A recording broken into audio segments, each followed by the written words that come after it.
Hello there, Dr. Lepora here. Hope that you are safe and well. The question, the inquiry I often get is exactly how much of a scope of diversity and equity and inclusion should an organization take on at a time? And let me just point out, diversity, equity, and inclusion are all three very distinct concepts within themselves, related, complementing each other, but different. And of course, that could be a masterclass in itself. That being said, the answer is it depends. And there are various factors that goes into that, and we're going to talk about that today. So again, we want to often ask ourselves, can we even boil the ocean of diversity, equity, and inclusion? When we know that there is a good thing, we want it immediately. It makes good business sense. It's good for our customers, good for our organization. And so when we know that it's a good thing, we tend to want it all immediately. And so the answer to that is yes, we can boil the ocean, but not all at once. And yes, that may sound somewhat contradictory or like an oxymoron, but the fact of the matter is that diversity, equity, and inclusion are concepts, are goals that are so important that you want to keep a line of sight of those even aspirational goals at all times within your organization. So in that sense, you want to keep your line of sight on that ocean, so to speak, on that entirety of potential opportunity, while biting one chunk at a time. And that one chunk at a time is going to depend on your organization, and we're going to get into the factors that influence the chunks, so to speak, that your organization will take at a time. But nonetheless, regardless of your organization, you should be taking a methodological approach to getting to that inspirational D&I utopia, if you will. So what we've seen in the past with D&I is sort of this one blast, one and done effort.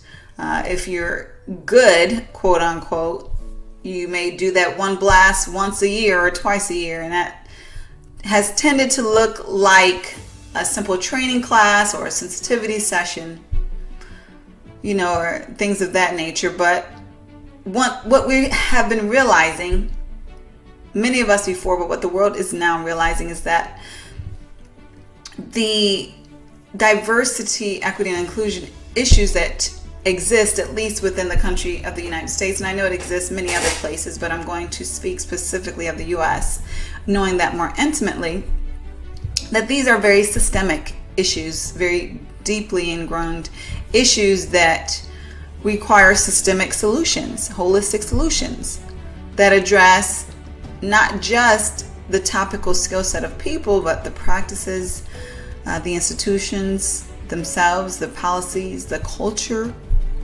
representation, a holistic effort. If you truly want to transform to be a healthy D&I organization, and that if is obviously there because we always have that choice.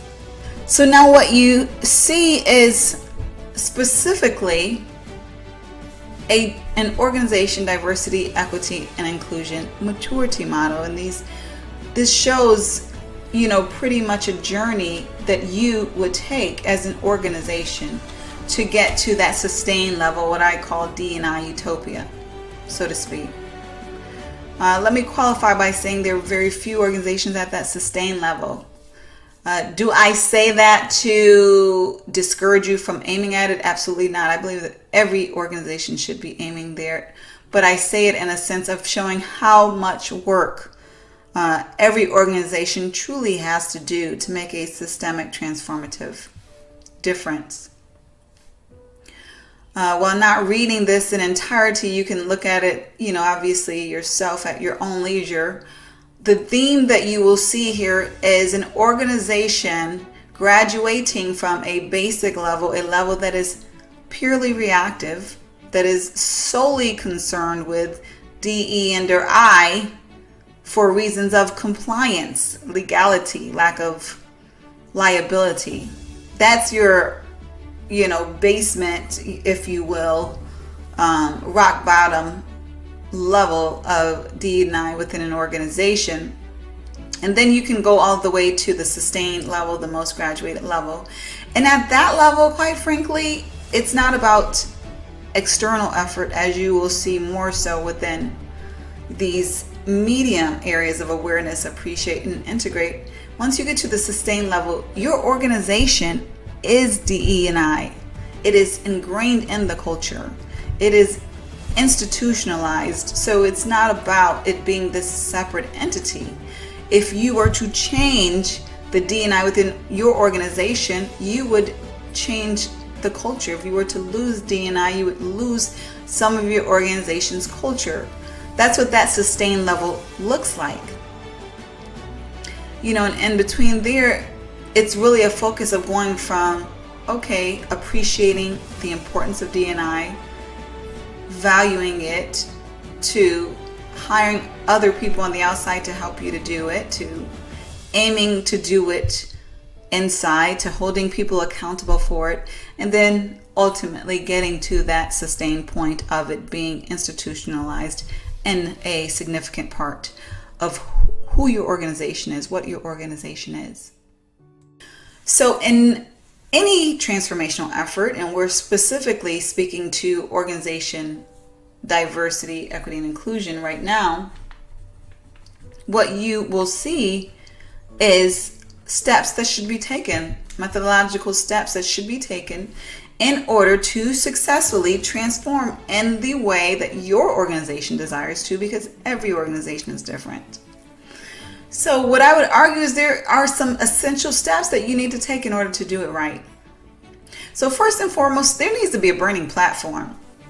And what does burning platform mean? That basically means there's either a danger to not changing, the house is on fire, so to speak, or it's a danger of what you will miss out on if you do not transform with this diversity, equity, and inclusion.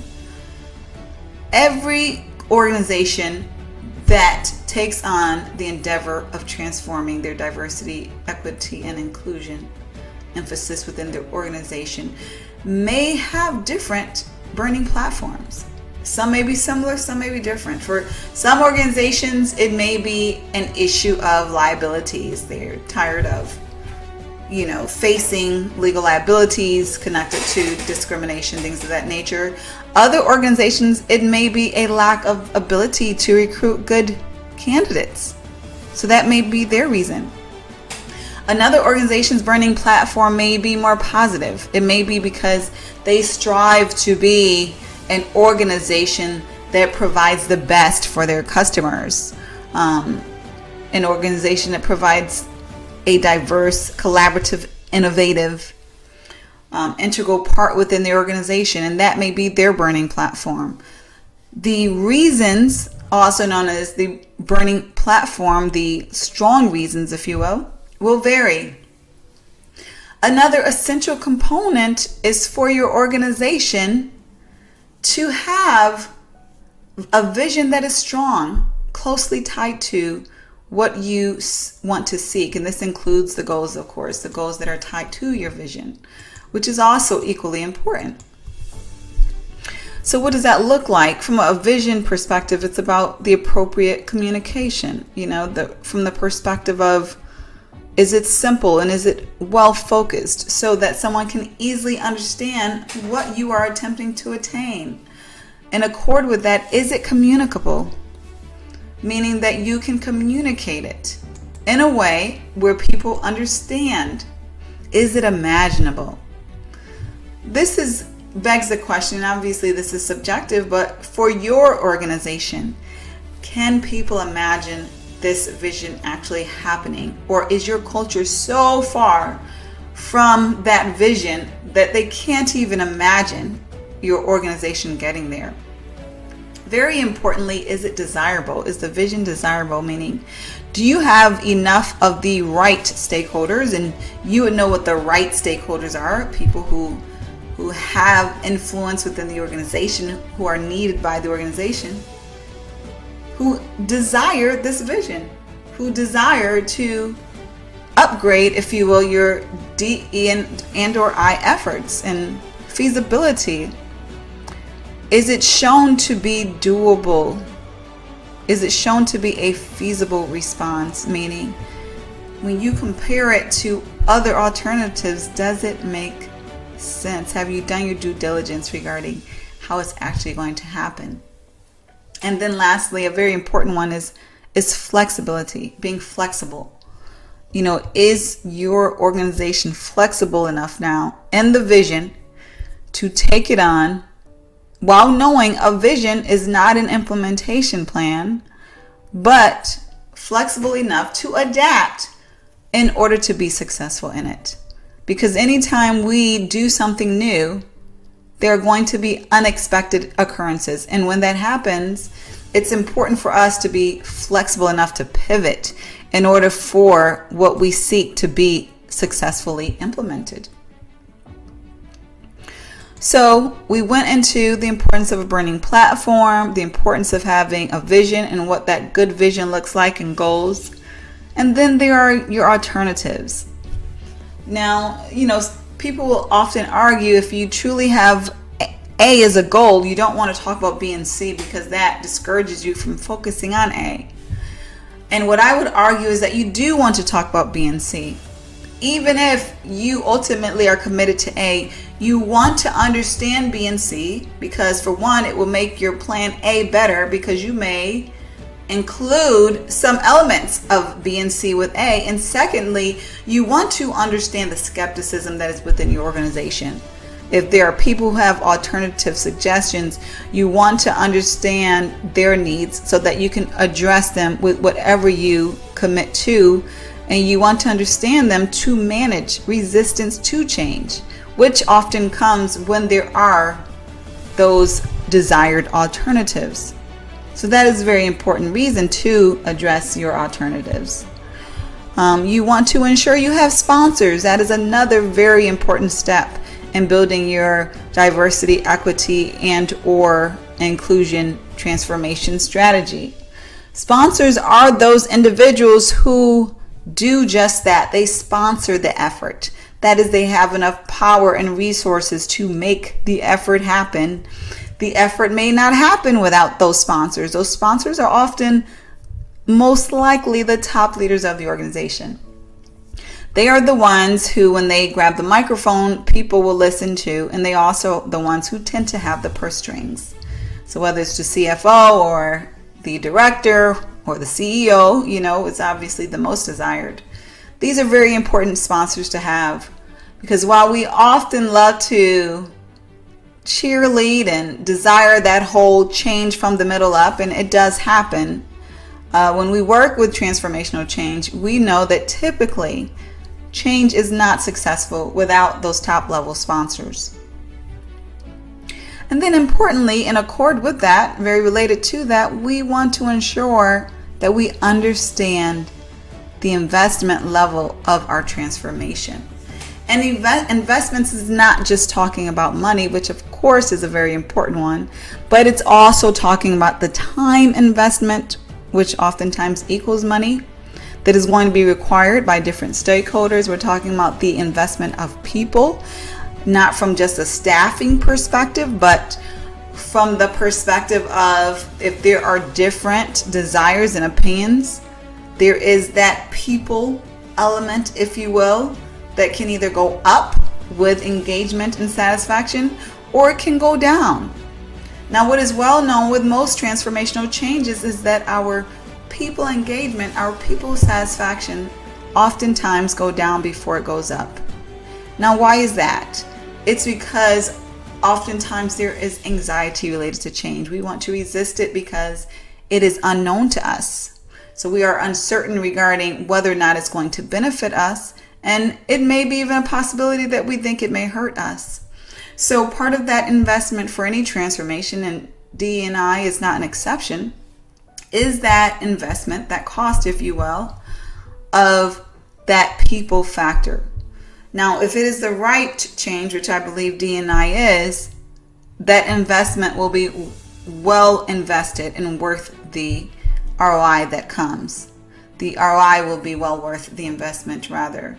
And so what you will get in the long end, that more innovation, greater collaboration, greater customer suitability is going to be worth that short run discomfort, if you will, investment that you may experience. And then, of course, there are other investments. Technology is a great example. A lot of times in this day and age, technology tends to accompany most transformations. That is because there are technologies that tend to make our lives, our work better in every area. So usually if you are administering a transformation, there is an upgrade in technology that is at least available, and then you decide whether or not it's worth making that investment. But at the bottom line, you want to ensure that you do understand the investments that will be required for the level of the vision that you are aspiring to and that your organization is aspiring to. Very similar to the sponsors, you want to ensure that you are choosing the appropriate team strategically to work toward this transformational effort for diversity, equity, and or inclusion. The team is consisting of people, of course, who are influential. They're subject matter experts, either in D and or I, as well as in other areas of the organization, because in order to institutionalize D and or I within these different areas of your organization, you need to have the subject matter experts of those respective areas engaged, whether that is marketing or IT, or if that is the overall business strategy area, human resources, of course. All these areas need to be integrated within D&I, and so they need to be very well involved. And now a very important and big piece of the strategy is the cultural approach. And of course, that is covering quite a few things. So when you look at the cultural approach, specifically, we're talking about various elements, various decisions that need to be made. And so one of those decisions, as you can see here, is specifically about how you're going to roll out the transformation. And that is tied to who your organization is, which is tied to the culture, of course. So one is your organization highly centralized, where everything is decided upon and rolled out at the center, or is it highly decentralized? Whereas all of these different areas, perhaps you have different offices around the world, different continents. And if it's a highly decentralized organization, that means there's a lot of power in these different locations, if you will. So given that, there's a lot more diplomacy that needs to take place, a lot more effort of alignment that needs to take place when you have a decentralized operation.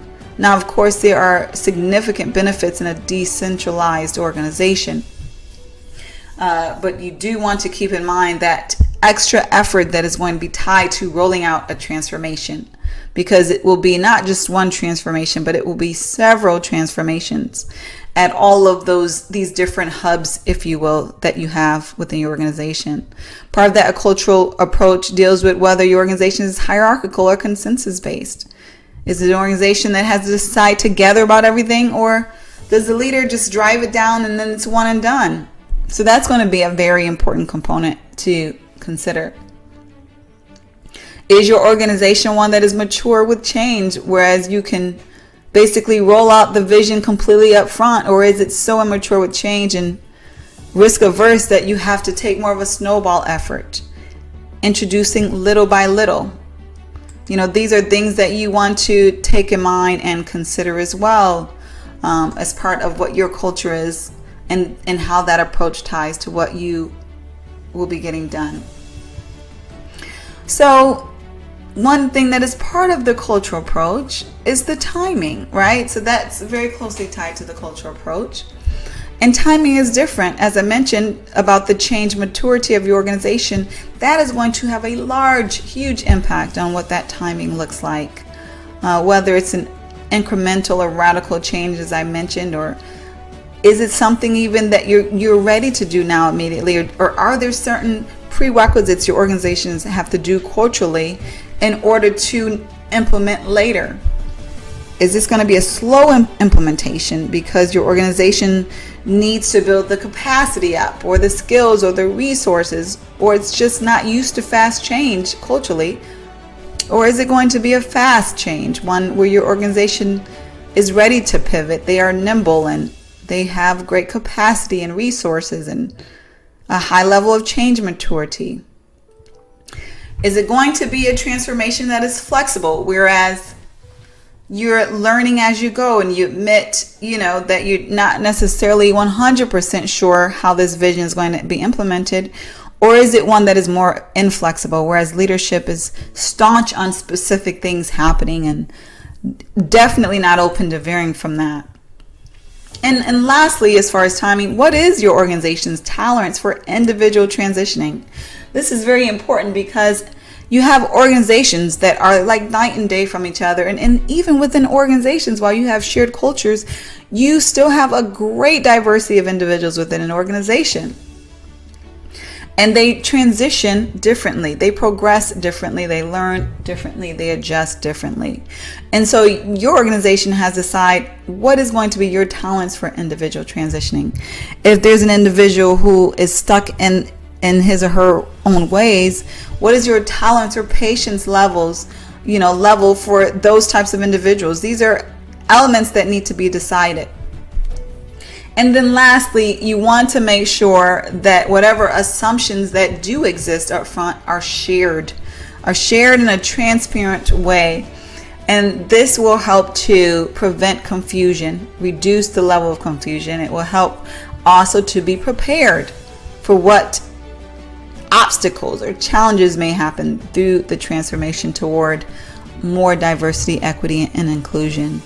Certain examples of assumptions include: will your business model change? Will your systems, technology change? Will the processes change? Will your departments be reorganized? Or will your workforce need to be augmented because you don't have the right skill sets inside? How will your employees need to be trained? What are the dollar limits? We may say, oh, we absolutely want this to happen. We're absolutely behind it. But we need to know, well, how much money are we truly willing to commit? And similar to that, how much time are we truly willing to commit to this effort? These types of assumptions, if they exist, they need to be well communicated, well aligned, so that people can work together in a healthy, collaborative way. So these are very important components that go into a healthy transformation for diversity, equity, and inclusion. Again, achieving holistic DE&I is a transformational shift. It's not a lightweight move. It's definitely not just a training class or a session. And it's something that you want to do in a very methodical, rigorous way so that it can make a truly important and beneficial impact for your organizations. If you do have any questions regarding this topic, feel free to email me, and I will provide some answers for that. If you have found this masterclass helpful, please do share it with others, and have a phenomenal day.